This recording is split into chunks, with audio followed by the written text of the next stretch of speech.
Hello, creative people. Welcome to Creative Conversations. My name is Hala Citron, and we are so happy that you have chosen to spend your time with us. I am owner and founder of I Am Creative and Express Yourself Publishing, and I am on a mission to expand the definition of creativity beyond a pencil and a paintbrush and to empower people, especially adults, to own their voices and talents that come in so many different forms. This space was created to talk to people with all different kinds of jobs, hobbies, and interests, and to have conversations about experiences and perspectives, all centered around three questions. How do you define creativity? How do you incorporate it into your life? And why do you think it's important? Then we have a free-flowing conversation and we see where it goes. So I have had the opportunity to speak to so many. I've spoken to musicians, comedians, doctor, lawyer, wrestlers, Reiki masters, and entrepreneurs as young as 13. And these conversations explore the reality that creativity is not cute, it is necessary. People have defined creativity as that magic spark, how we show up in our life, imagination, basically all that we are and want to be, do, or have. So I believe from my heart that sharing these stories gives one the ability to expand their thinking, open themselves up for more self-expression, to feel more empowered, connected, and dare I say, happy. So my inspiring guest for today is Nicole Szoko. Nicole is an educator, teacher trainer, and instructional designer with 10 years of experience in the education sector. Driven by her passion for teaching and travel, she takes pride in providing the support to help her clients use teaching to reclaim lost time and follow their passions. As a learning coach and consultant, her goal is to support coaches in designing, building, and delivering online learning experiences that engage learners using educational neuroscience, resulting in raving fans. Nicole, welcome to the space. Good Amazing. morning to you. Thank you. Good evening to you. How are you today? I'm great. How are you? I'm good. Bright and early. Good. There are some roosters in the background, so I apologize if anyone can hear those. It's ambiance, and I didn't even hear it, but now I will be aware of it. So thank you for that. Yeah. It's wonderful. So people joining us live, want to welcome you here. Thank you so much for being here. Any questions or comments, please feel free to put them in the chat box and be part of the conversation. So saying all of that, Nicole, could you please share any kind of fun fact or any way that you want to kick off the conversation before we dive in and learn so much more about you? Okay. Fun fact. So I have two. So I want to give you the choice. Do you want a travel one or just a left field out of nowhere? Whichever you feel drawn to share. Okay. Um, okay, I'll do the travel one. Okay. So, um, ever since I was a little girl, I have wanted to live abroad, um, like since I was 5. Uh, and I don't know what it was. I think maybe, culture, language, where I grew up, just there being so many immigrants from around the world. Um, and midway through my 20s, I made the decision to follow that little girl's dream of mine, and yeah, so now I'm living as a location independent human being and about to make a huge move. I'm currently in Bali and I'm about to move to Europe for a few months. Wow. That's just so beautiful to me that this is something that you'd been wanting to do since you were 5 and you made it happen. Yeah, made it happen. We have that ability no matter what situation we're in. We do. But it obviously was this fire burning inside of you where it was like, this isn't a temporary thing. This is real. Yeah, yeah, definitely. And but I think, there's some things that I want to mention later about creativity that I think add Yeah. add to this and the reasoning as to why I could honor that little girl's dream, that little Nicole's dream. Um, but I'm going to save that because I think Okay. it'll fit in better later. Okay, perfect. But you know what? Now I have to know the left field one, so you're gonna have to share both. So what was the left field one that you wanted to share? Yeah. So I don't like foods that people typically love. Mhm, And I would much rather opt for things that other people think is odd. So, for example, peanut butter. mhm. I despise peanut butter. Bananas, jam. Yeah, I would much rather like eat sushi or try something new than eat those things for some reason. Has it always been that way? Yes, and I'm one of those people, like as I said, I'm constantly trying new things. So I'll go back and I'll try, you know, peanut butter and bananas I can eat with Nutella now. Mhm, So that's mhm. progress. But yeah, my mom tries to say that I liked peanut butter when I was a child, but I cannot remember a moment when I did. Um, You're like, "I was faking it if I even acted like I did." So, no, I yeah, didn't. right? Yeah, I have this distinct moment in preschool where I remember that them feeding us peanut butter sandwiches for snack, and I wasn't allowed to nap because I refused to eat my peanut butter sandwich. Wow. Yeah. But but you always had different tastes for different cultures and for different and didn't exactly fit into that norm, so that's really interesting. Yeah, Yeah. yeah. Okay. So, This is gonna be good. So here we go. So we're gonna do one more and we're gonna start with the would you rather question and then dive into our three official questions. So Nicole, are you ready for your would you rather? I am ready. Okay. Would you rather have a pool or a trampoline? Oh my gosh. Now, at this point in my life, Yes. trampoline, hands down. Mhm. Mhm. I think, but also, I like context wise. So here in Bali, most places that I've lived, whether it's a house on my own or in a guest house where there's like 10 to 15 bedrooms, they've always had pools, and I hardly ever use the pool. Whereas a Mhm. trampoline just immediately reminds me of playing, Mm. and that's something I've been working on for the past few years. Is I just want to play. Um, Yeah. Yeah. I love it. It brings me back to when I saw this one and it resonated when I was young. When we went down to the beach, the Jersey Shore, there was a trampoline place. And back then it was like jumping with no abandon. It was like literally yep. there's a picture of me jumping and doing a split in the air. And I still look at that picture thinking, oh my gosh. Now in my head, I'm like, you could get hurt. And there's Hmm. like all these stories inside which would stop me at this point from doing it. But like you say, it's kind of like wanting to have more play and kind of tell those stories to screw off and have Hmm. fun. Yeah, yeah, definitely. I'm so glad you said that because I feel like as we grow older, we put up more and more barriers to ourselves for ourselves, not just with play, but creativity um, and how we live our lives in the most authentic way. And I think trampoline is just such a wonderful, like, yes, there's so many consequences that could happen if you fall off, but Hmm. when you're on it, testing what you can do with your body and, with friends and having fun. I just think of laughter and Hmm. yeah, and play. It's just Yeah.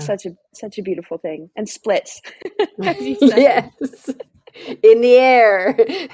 Yeah, yeah. I think every child should have that photo of, them with the huge smile on their face, super high in the air with splits, as you said, and then their hair everywhere. Yes.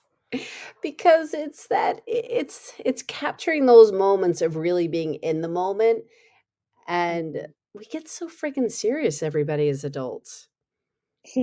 It's we take everything like so seriously, and enough. Enough is Yes. enough. So, okay, so here we're going to dive into the official first question, which is, Nicole, how do you define creativity? Okay.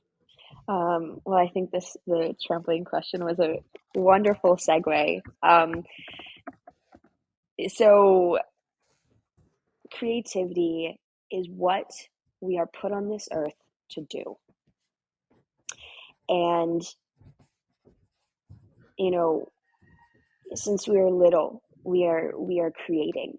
Um, we start to, string together sentences and build things with blocks and write on walls and Mhm. um, that's what we're designed to do. And then, as we get older, we're told that we can only create and do in certain contexts and certain purposes, um, which is really unfortunate. And I think this is what loops back to kind of what we were just talking about, the trampoline.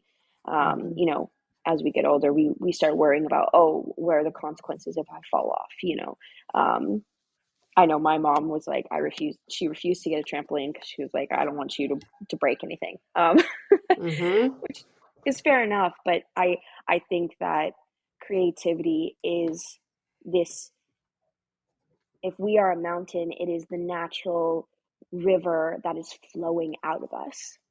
Mm. Ooh, that was And very poetic. I love metaphors. Sorry. I Sorry, yeah, go I ahead. no, I'm a former English teacher. I just can't help myself.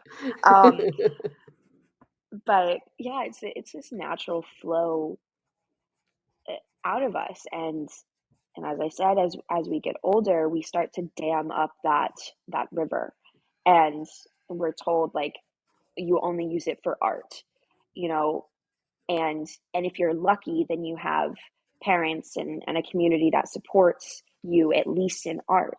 And if you're unlucky, then you know you have a community that forces you into science and says that you're not a creator, which is completely and utterly wrong in my opinion. Mhm. Um, and as when you get older, if you don't have that flow, if that river isn't flowing freely, then a lot of times we have emotional blockages, and it's really hard for us to heal, or we get stuck in a life that we don't desire. And that was definitely me, prior to moving from the US. Is that creative flow was completely and utterly blocked. um in a way, it should have been free flowing to enhance who I was. Mm. Yeah. And I have to comment just on what one of the listeners said. What's life without a little risk of bouncing off sideways and falling through the springs? So Oh, yeah, right? thank you for that. It really is that idea of, yeah, that could happen. That could happen. But if you don't take a chance, how do you even know what will happen?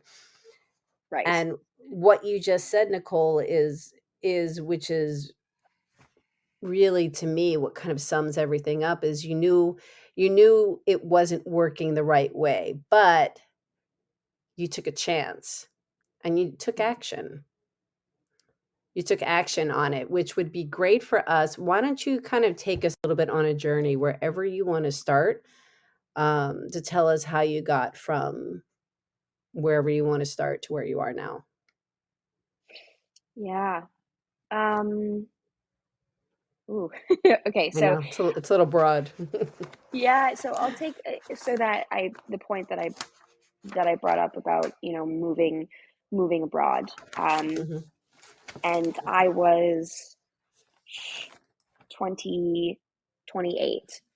Um, and so I had a whole life.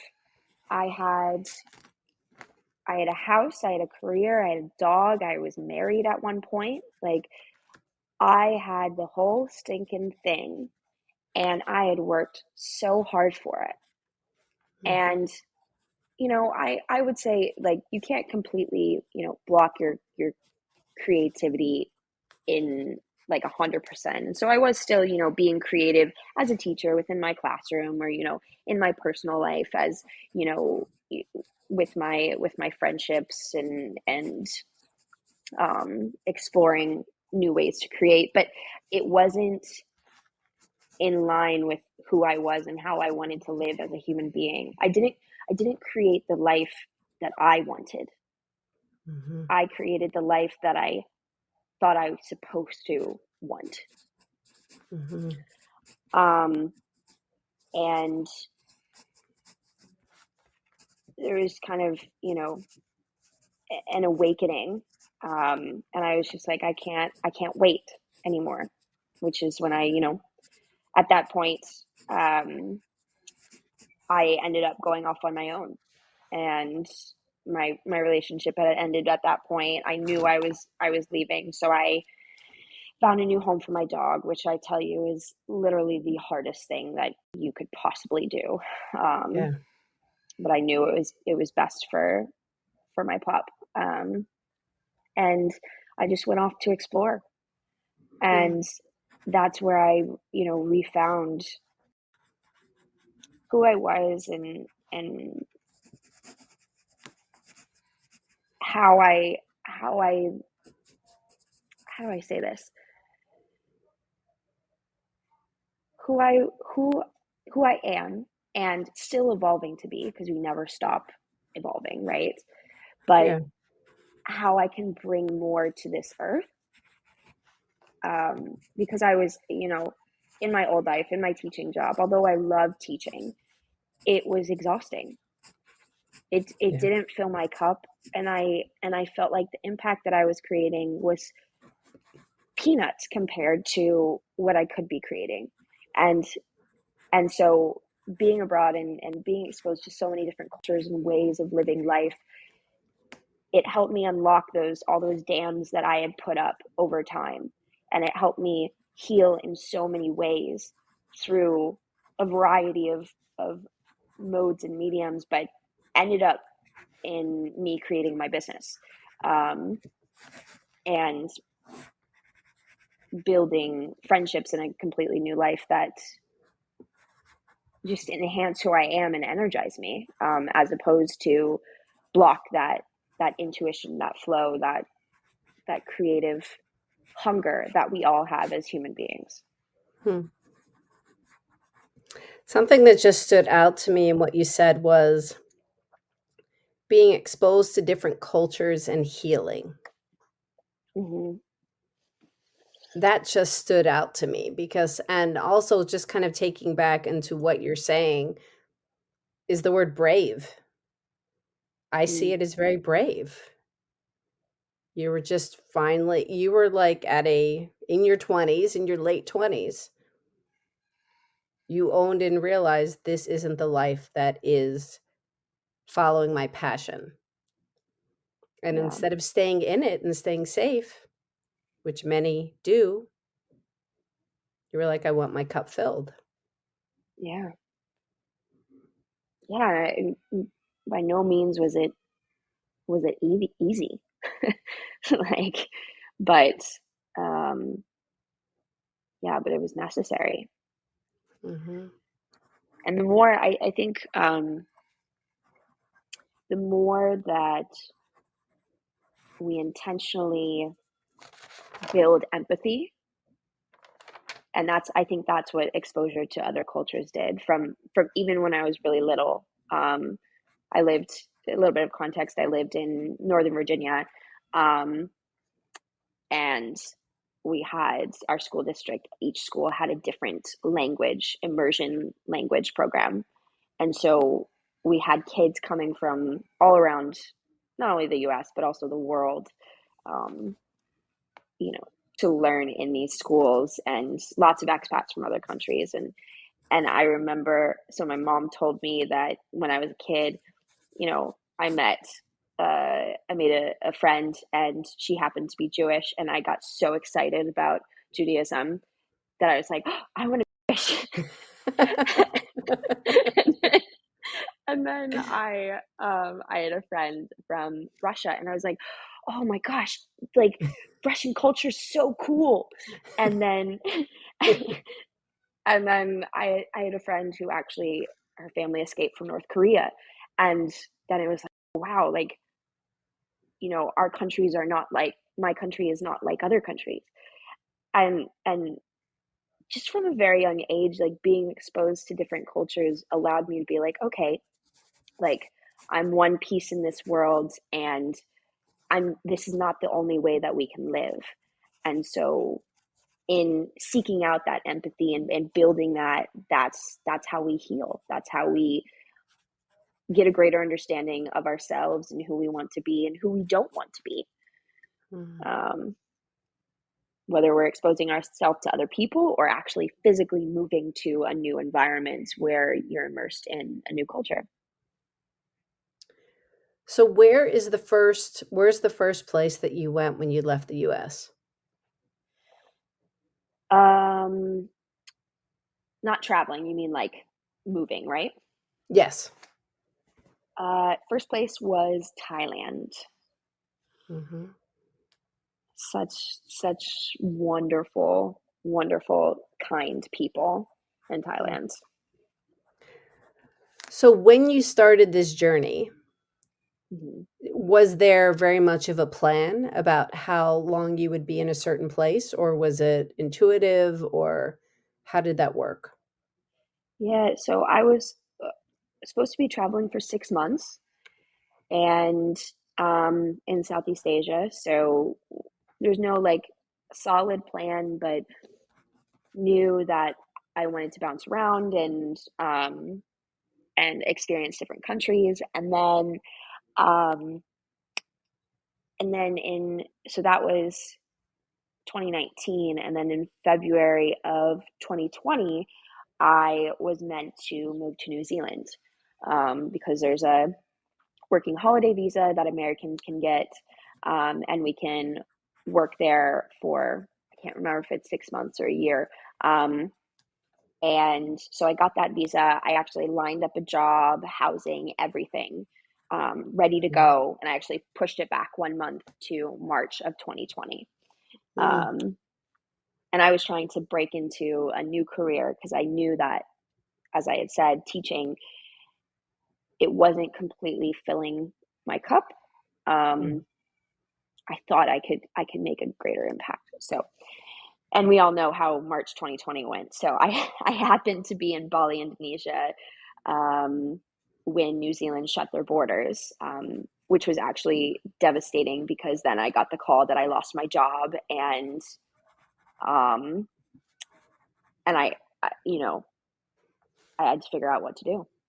And I so wait, you Yeah, lost your job back in the States, no, I lost or my lost? job in New Zealand. Oh, New Zealand. Okay, okay, sorry. Yeah. Yeah, Hmm. yeah.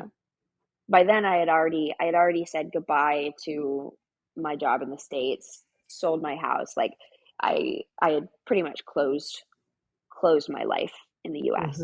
Hmm. Hmm. Um, So what happened next? yeah, so I decided to stay in Bali. Um, it felt good. I felt like I was healing in a way. I was exploring a new version of myself, and I felt safe to do so. Um, and over that next year, there was a lot of ups and downs. There was a lot of uh, really questioning myself, to be honest. And um, I got into art again, um, which was something that I had left behind in high school. I had a passion for art. Once again, one of those things where I dammed up my creativity in that river of creativity, Yeah. um, and in order to like follow my science mind, um, which is not mutually exclusive. I want to make that clear. I actually Mm, use more creativity in my science-based methodologies um, than probably the average person would think. But Mm-hmm. yeah, so that year in Bali just was a lot. It was a lot of creating. It was a lot of healing, a lot of exploring, and mourning my the death of the old me, um, and and then creating my business. Mm-hmm. And uh, yeah, so and now we're 2 years later, um, and just like I was using, I was creating safe spaces in my classroom. Now I get to create safe spaces, help people create safe spaces online. Excuse me, Mm-hmm. um, which really it really does fill my cup. The life that I live fills my cup, but I put a lot of work into it, and still put a lot of a lot of work into it, and yeah. Yeah. Well, it's constantly evolving. And thank you very much for your vulnerability too and sharing, because I think so many things that you just said. And then I want you to share more of what your actual business is now that you created. But in using those words, exploring, Mhm, it's going beyond just the surface of, oh, let's just try this. When you're really taking the time to explore and be vulnerable and learn more about who you are, and like you said, mourning the death of the old me, mhm, it's it's pretty intense. You're exploring to really find out about things that interest you, things that you realize don't interest you, things that interest you but you suck at. It's kind of like having yeah. all of these different, like, giving yourself permission to have the time to try these things. And I so relate to the whole thing with because in being a teacher also, that word safe spaces. I mean, that's what you do in order to gain trust, to have people know, like, trust. Yep. They have to feel safe. And it's sometimes people don't realize that that element, which is a key factor um, to people trusting you. Oh yeah. And to trusting yourself. Yes, yes, yes. Thank you. Most importantly.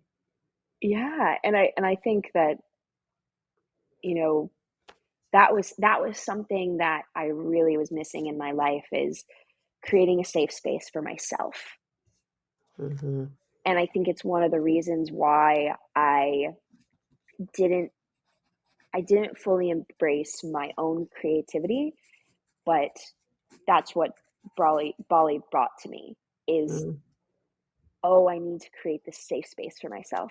And it's this like beautiful chicken or egg situation, where I'm like, okay, I need a safe space to create, but I need to create in order to feel safe. Hmm. So Hmm. I love it. in in many ways, like when I something that I've learned about myself is if I'm feeling unsafe or unstable, I'm like, okay, I need to journal. I need to, you know, create, written word in some way, shape, or form, whether that's just writing out my feelings or, you know, being poetic. Um, and that brings me back to myself and back to safety. But when when I look outward and I think about my own business and how I help people create those safe spaces, it's part of my job to make sure that they feel that my clients, even my friends who I create a safe space for, um, that they feel empowered and okay to, as you said, explore in their creation process, and that it's not going to be perfect and it's not going to be the first try. Is a lot of times, if you follow your intuition, there are no mistakes, right? Hmm. Right. To over and over again, and the more you do it, the more comfortable you get in the imperfections. and no matter Yes. what context it is. Yes. And I think that's what I help people do, is understanding that, like, especially with courses, people want to, they want to push out high quality products, they want to make it perfect the first try, and I constantly am telling them, I'm like, no, you can't make it perfect, because people are not perfect. And every group of learners that you have coming in to learn from your course, no matter what the topic is, how to monetize your influence online, or, if it's a business course, to help you set up your first business, like, people are going to, eh, they have an imperfect journey, and you're going to have to adjust and respond to that in order to continue to create safe spaces, Hmm. um, so that they can create the lives that they want, the business that they want, the influencer career that they desire. So this is a perfect segue to tell give us some more detail about what your business is that you created, please. Sure. So I am a learning coach and consultant, and I help mostly coaches, but also solopreneurs and small companies build learning experiences online. And so this can range from master classes to courses to boot camps, um, to even retreats. But the idea is that I help people who are experts in their fields, but aren't expert teachers. And and so I bring that expertise, and we talk about how to create incredible learning experiences that actually achieve results. Um, Especially when everybody and their mother is creating a course, but we're how do I say this? We're basing it off of a school system that doesn't necessarily work. The institution doesn't work. Yeah. So I'm helping them actually create education instead of school. Mm. Helping to create education instead of school. Yeah. Yes, yes, yes. And the neuroscience. Were Hmm. you studying that when you were when you were in the classroom? Or is that something that came after? Yeah. So I was very lightly in the classroom. So I would do a lot of mindfulness techniques, especially I taught 10th grade English. And for those who are not in the education world, 10th grade is when our kids get tested the crap out of them. Yes, yes, they do. And so it can be like super stressful, and there's a lot of pressure to perform. And so I was using neuroscience. I was teaching my students about how their brains work, how to empower themselves, whether it was in the testing setting or, at home when they got in a fight with their parents, how to use mindfulness, how to understand that this is how your hormones are working, your brain is working, and that you have the power to change your mind and Mhm. shape it. So I was using it in that way. And then, of course, I was using it within the teaching context. So, uh, you know, how how we can engage learners, but it didn't exactly take a uh, front and center stage, if you will, Mhm. Yeah. until I opened my business and was like, oh, like, adults need this too. Like, Yeah. Yes. I like I felt, sitting in professional development sessions, buying my own courses, like, I felt it on my end as a learner, but I it didn't click until I opened my business and really understood, like, oh, people have no idea. They think that education is lecturing. Um, Hmm. and then I just dove deeper and deeper into the neuroscience of it, and then I started to understand, okay, people need to understand how the brain works. That's why they keep on making this mistake of talking at people. So that's how it Yes. integrated into my business. Yes, it's that whole, God, I can't tell you how many times you just zone out, and you can see when people are zoning out.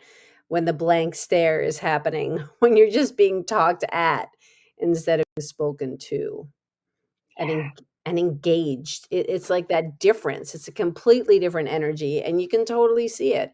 And I knew that I taught art, and I knew that when I was in front of the class, I had about 2 minutes to get their attention, and Hmm. I could see them to completely check out, either just bored or behaviors. They weren't engaged or pretty quickly. Um, Yeah. Hmm. yeah, yeah, Yeah. And we forget that, like, adults, we work the same way too. yes, we do. Like, it was amazing to me sitting in professional development, and they were telling us that you need to use these engagement methods with your students, and then they didn't use those engagement methods. It's so true, and teachers are the worst, I have to say, and, me being one at a time, like, they would talk when the speaker was talking, they'd be sitting there on their Hmm. phone, they'd be completely yeah, just kind of doing the complete opposite of what you would want your students to be doing Yeah, yeah. because they were But I bored. yeah, yeah, because I think it's a well, how this I think translates into what I do is, I think so many people put the ownership just on the learner when it comes to online courses, Yes. because that's what we're taught to do. We're taught to say, okay, you want to learn this, you're going to pay me money for the knowledge.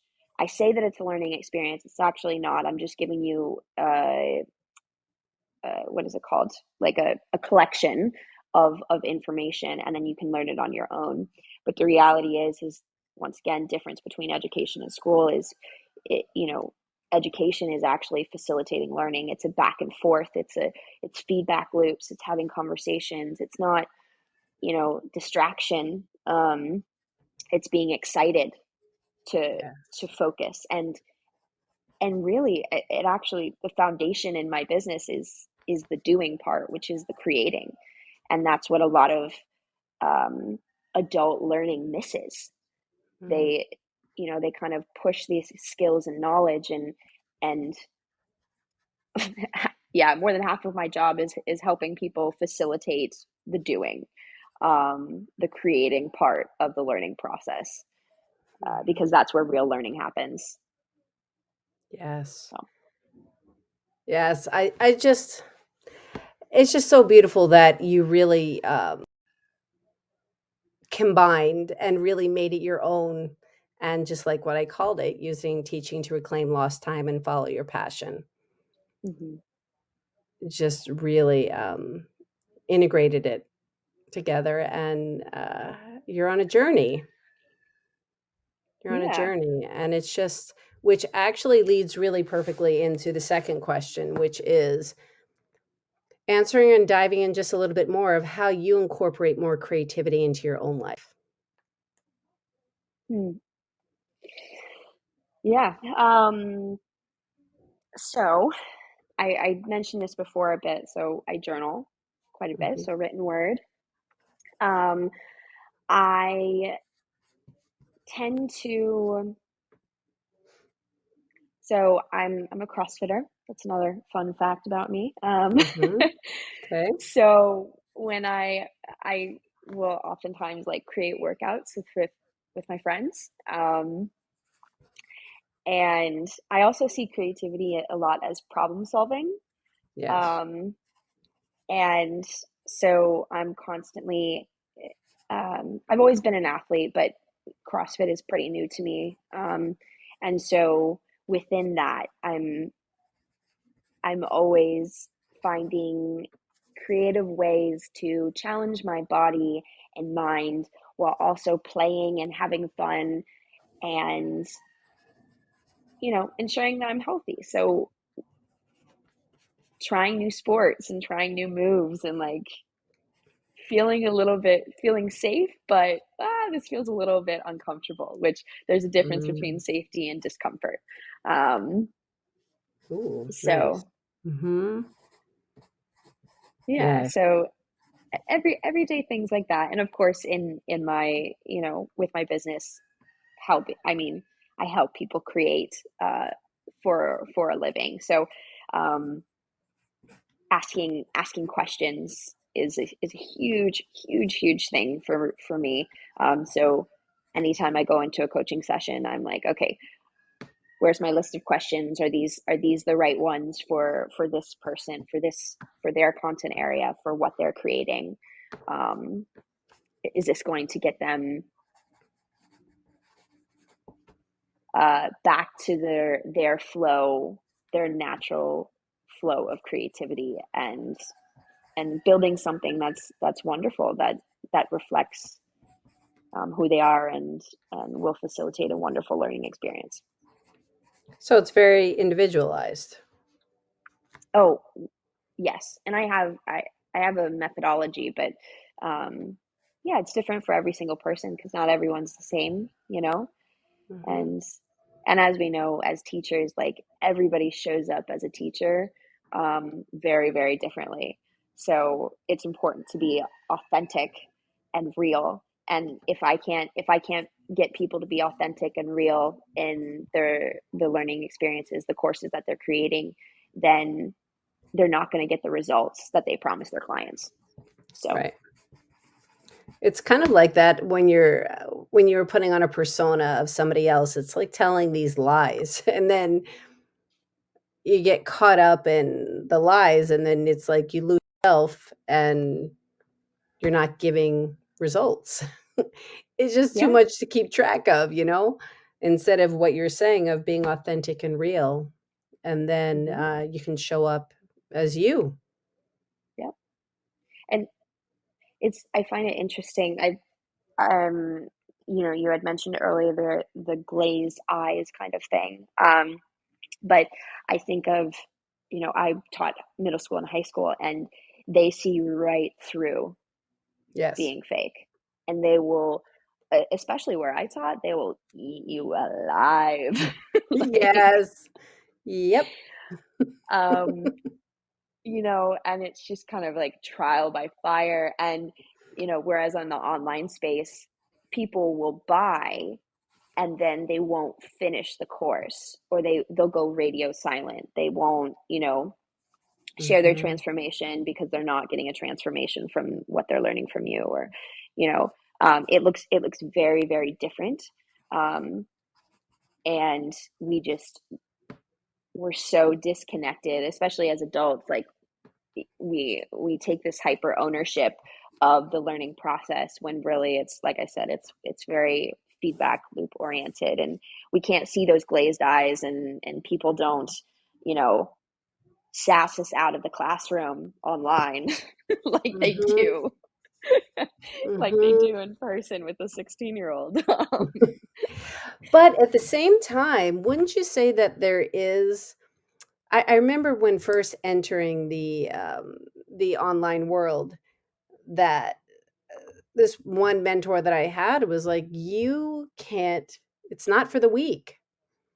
Like, you have to show up a certain way or else you will not get people's attention."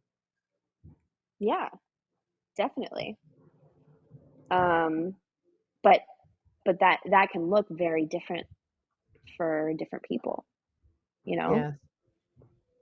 um I remember, uh there was a story about a teacher who was super introverted, um and what did they talked about? I think she had an English classroom, um but people would say that she had her students eating out of the palm of her hand, and she never raised her voice, and she always spoke softly. And, this is in a school where kids are constantly trying to speak over you and to be heard, and that wasn't happening in her classroom. you Mm, know she yeah. wasn't speaking over them, she was drawing them in, which it just gives me chills to think about. Yeah. um Whereas, you know for me, grabbing kids' attention, it was about, vulnerability and telling stories and, you Mm, know, being real. Whereas other people, it's stepping on a stage and being entertaining and funny. Um, yeah. but no matter what, I mean, you're right. You've gotta grab their attention, whether they're 5, 16, or 45. Yeah. Um, you have to be like, hey, I'm like, this is worth paying attention to, uh, in your own unique way.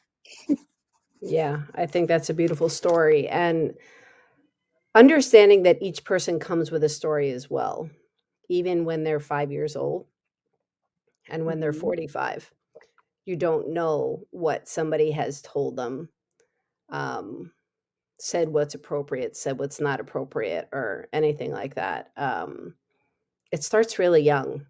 But then when I've worked with people who are in their 40s and we were about to do a hands-on with clay, and I said, has anybody ever, had a bad experience or been told that they're not good at something? And then a man in his 40s was angrily saying that his middle school teacher broke everything that he ever made in ceramics. And he was Oh. pissed, and in his life, in his world, that's what he believes is true. And I would most probably say, knowing the material that his teacher, stuff happens with clay. Um, Mhm. if you wedge the clay well enough, what happens in the kiln, air bubbles, all this kind of stuff. But what that time was for me was, like you said, listening is so important in so much of an aspect of creating these safe spaces, because making Mhm. someone feel validated. And then when we had the creating time, he created and everything was great. And when we took it back to the studio, I can't tell you how many prayers I said over that kiln, that everything was going to be okay, and it was. His piece came out safely. I unfortunately wasn't able to see his reaction to it, but I say all that because of that whole thing of, this is what he believed to be true. Mhm. And yeah, you don't know people's stories until they tell them. Can you I just can't even imagine, the you're talking I mentioned the river of creativity, like how many dams that belief, that story has created in his life, or that has Yes, built in his life, that so has true. prevented him from creating. So true. So Like, true. whew. So true, because just those little things, everybody, it's the little, you would perceive them as little, build and build Mm, and build. And that's such a perfect metaphor, is the idea of a dam, because it builds up. It's like another pebble on top, another pebble on top, mhm, another pebble on top, and it just blocks. Or somebody just says, well, elephant isn't supposed to be purple. What are you doing? Like, all of these little things that build on top of each other, and then people think, "Oh, well, I can't do that. I'm not good enough. I'm stupid. Whatever, whatever it may be." That metaphor yeah. was a really good one. Thank you for that. Yeah, no problem. Yeah. I just I really I hope that, one, that dam has started to fall away for him, Mhm. and that he can embrace, rewrite that story, recreate that story through creativity. I, I, I truly hope that for him and for everyone else who has built up those dams. Like, and it doesn't happen in a day, but it happens over time. You know. I would love for you to kinda give your opinion a little bit more before we get to the 3rd question, because it's crazy that we're getting to the top of the hour soon. But, Mhm. you said about using creativity in science. Yeah. What does that look like? Because, ladies and gentlemen, why this podcast exists is to break down these barriers of this, typical definition of what creativity is, beyond drawing and painting. So, please tell us what that means to Mm. you. Yeah. I think, oh, I'm getting chills just thinking about this. Mm, So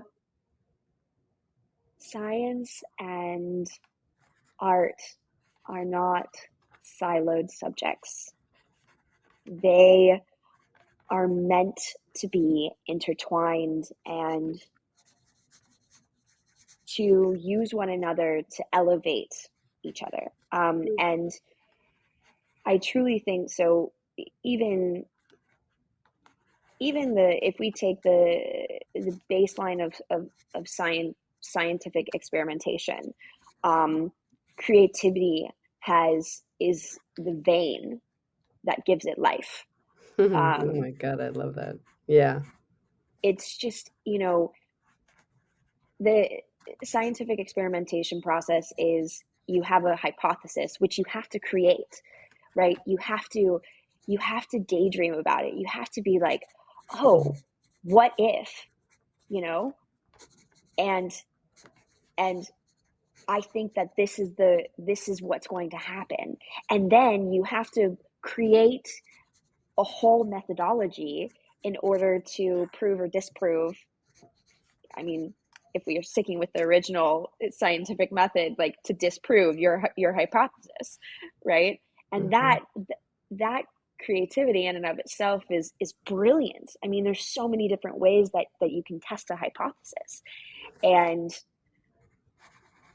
you know, I think that people who are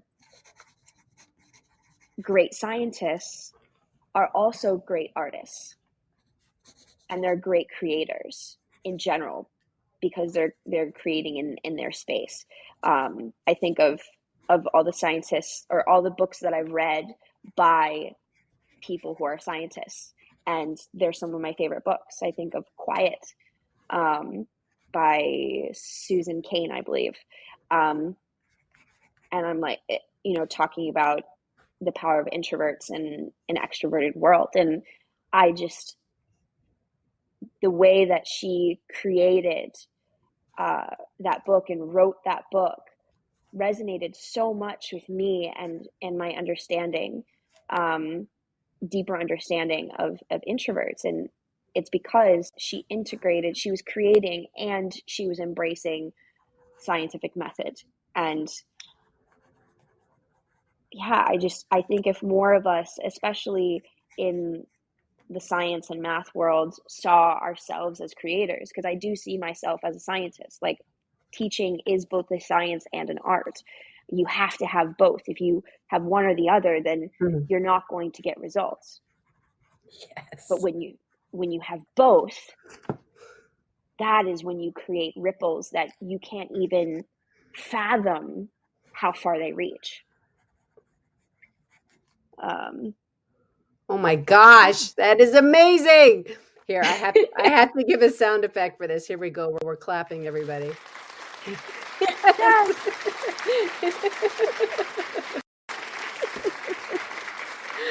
Oh my I love God. it. Just the whole idea that you said creativity is the vein that gives it life. Oh my God, Yeah. everybody. This is the whole thing is we're freaking creators. Like if you, listener, could see yourself within this light, being a person who has an imagination, you have to visualize. You have to you create your words, you create your thoughts, you create every moment is created. Hmm. And if we take on this angle of life is happening, is it happening to me, is it happening for me, am I a victim, am I really actually, there are times when I can say for me, I'm like, oh my God, I didn't expect that to happen. That sucks. But at the same time, it's creating contrast for something that I'm like, that's not working. So what else are we going to create? Hmm. How can we turn this? How can we, like, oh my God, just so much of what you just said, like, ladies and gentlemen, we need to embrace this. And when you see Yeah. yourself as a creator, oh my God, does your world change? Oh my gosh, yes. Power. I Yeah. I want to slip a little science and uh, creativity nugget in here as well, because I think this is a good spot for it. Yeah. Dr. Huberman says that the eyes are the only external facing part of our brain, Mm. and that when we start to see ourselves as creators, we are then able to curate and create what we see around us. Mm. And what we see will then be internalized into who we are. So Ooh. for me, I needed to leave the country that I'm from. I needed to leave the US. I needed to see. I needed to see, to feel, to experience these other cultures and people and food and ways of life. And once I saw it, then that's when I started to heal within me and become a better creator, right? Mm-hmm. And so it, even if you personally feel stuck, start curating and creating your environment around you. So create a piece of art, that um, helps you envision the life that you want. You know, if you want to eat healthier food, put healthier food in your fridge, and you will see that, and you will automatically eat healthier, right? Like, Mm-hmm. Yeah.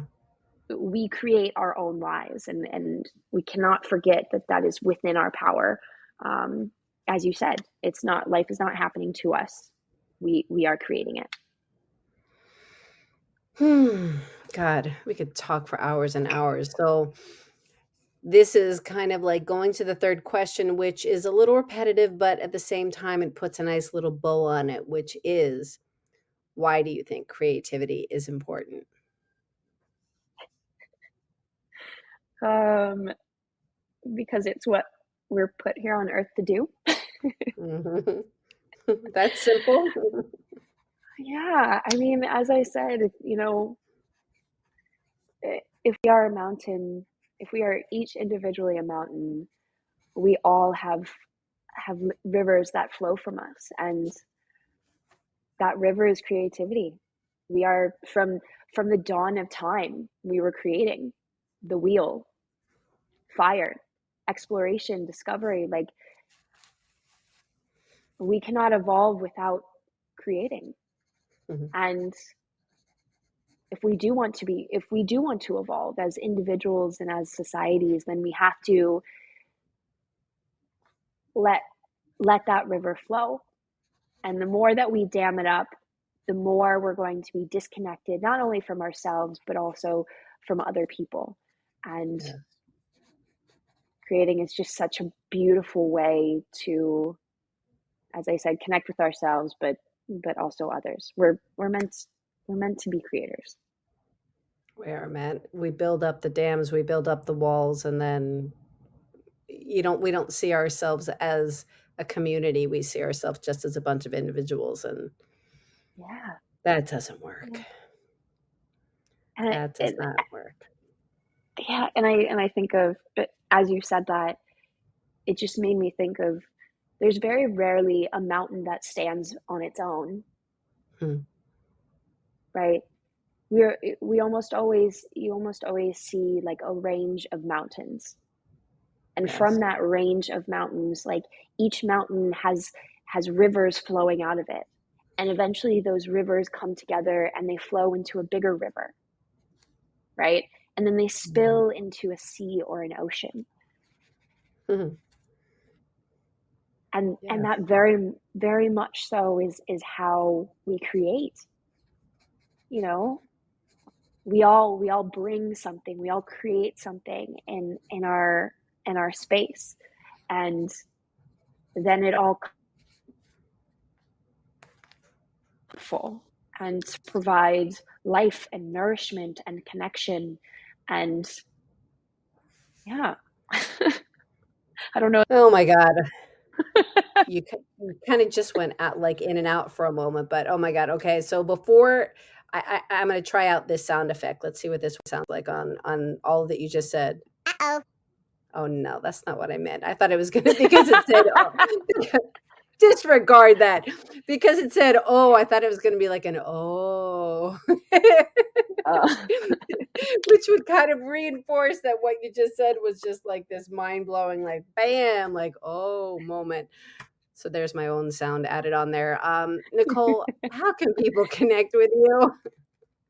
yeah, so please do connect with me on Instagram at Nicole Szoko. So Nicole, S as in Sam, Z as in zebra, Oko. And yeah, message me. I'd love to have a chat about creating and building safe spaces if that's your thing. Thank you so much for taking this hour to start off your day and hang out and chat with us. So appreciate you. Thank you for having me. I love this conversation, and thank you for listening and asking great Oh, questions. oh my God, it's just so inspiring, truly. So before we say our official goodbyes, is there anything else that's kind of top of mind that you're just like, ooh, let me just add this, or do you feel good? Mm. Oh, I just want to remind people that that river is always flowing. You just have to let it do its thing, and that's completely possible. No matter how many dams you've built up, you Mm, can take them down. it's all possible. It's all possible. So, again, Nicole, thank you so much. Those joining us live, we so appreciate you. Those catching the replay, we know that you could be doing anything with your hour, and we so appreciate you spending it with us. This whole space is about sharing stories and connecting. And I just believe we've always needed this, but I think we need it now more than ever to inspire each other. So, wherever you're listening in the world, I wish you a good morning, a good afternoon, a good evening, and we'll be talking to you really soon again. Goodbye, everybody. Feeling inspired? Let's just get rid of this, throw away this whole perfectionism thing, this whole concept that we have to know how to do everything. You know what? You don't. Let's just do things and try things and realize what we like and what we don't like. It's all part of the process. The self-awareness feels so good. You feel more connection to yourself, connection to others, and be a happier, more joyful person. Just imagine that. So you are where you are in the process. So you can dip your toe in the water to try new things at a slower pace, or you can dive right in. Here at I Am Creative and Express Yourself Publishing, we meet you where you are. So there are so many ways to check us out. Explore our experiential kits. They have everything in them that you need to try new things. You don't have to buy anything else but this kit, and just explore. There's Creative Shui, which is 7 elements to joy and happiness. Through the publishing house, Express Yourself Publishing, multi-author books, coffee books, solo book opportunities. It is all about expression, all about it. And it's, again, just trying these things and realizing what you're good at. Don't all of a sudden think that you only fit into one box, because we don't. We are not made for boxes. There is also my TV show, I Am Creative. Check it out. The links are all in the body of this podcast. You can just click the link. And you know what? Don't say, oh, maybe I'll check it out tomorrow. Life's too short. Just click it. See what it's about. There is honestly no judgment. It's all about exploring the possibilities, expressing yourself, and expanding your thinking. I will give you the website, which is iamcreativephilly.com. So I am Creative Philly, PHILLY.com. And just remember that you are an expressive being, so own it. I am looking forward to hearing your story, because we all have one.